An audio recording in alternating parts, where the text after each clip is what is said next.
This is a physical description of the ancient Egyptians, and I want you to compare and contrast it from how the ancient Greeks and Romans are going to describe other groups, like the Gauls and the Germans.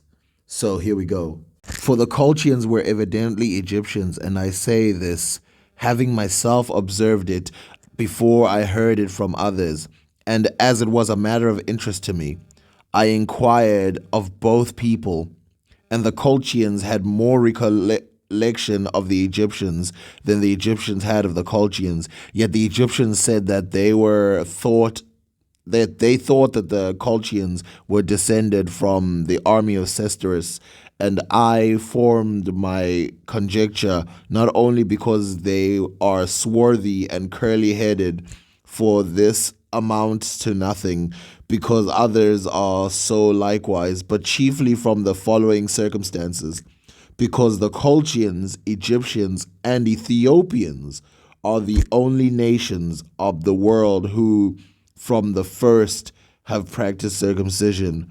For the Phoenicians and the Syrians and Palestine acknowledge that they learned the custom from the Egyptians.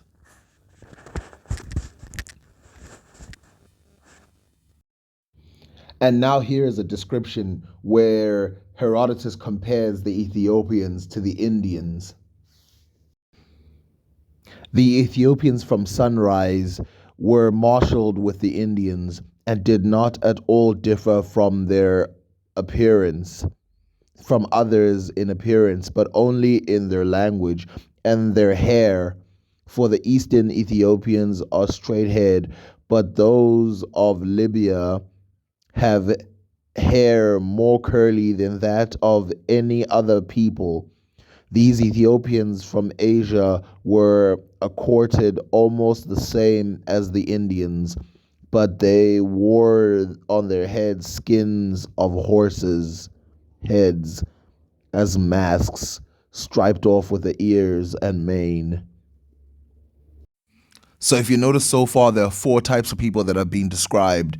It's the Egyptians who are described as dark skinned with curly hair. Notice that the Ethiopians are described in the exact same way, and the Colchians are described in the exact same way, and they're all compared to one another. The Indians are also compared, and because of skin color, he says that they are the same as the Ethiopians. And on experience of visual appearance, you can understand why he says this.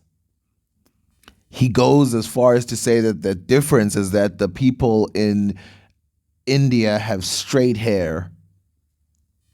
This is a pretty good description of Indians and Ethiopians, so why should we doubt his description of Egyptians or Colchians? To deepen the contrast here, I'm going to show you two descriptions of European people by the Roman Greco people. This is a description by Ammius Marcellus, and he says almost all the Gauls are tall and have fair skin and reddish hair. Their savage eyes are more fearful objects. They are eager to quarrel and excessively truculent. This is a description of the same people by Diodorus Siculus. He describes the Gauls as tall of body with rippling muscle and white of skin, and their hair is blonde, and not only naturally so, but they make it their appearance in increasing the distinguishing color by which nature has given it. For they always washing their hair in lime water. Luckily, there are some people who even compared the two races together, like the next description that I'm about to read. Gaius Pensionus compares the whiteness of the skin of the Gauls and says that in order for the Romans to look like them, they have to put chalk on their skin in order to sort of whiteface the people of Gaul, where he contrasts this to having to put coal on his face in order to look like the Ethiopians of Libya.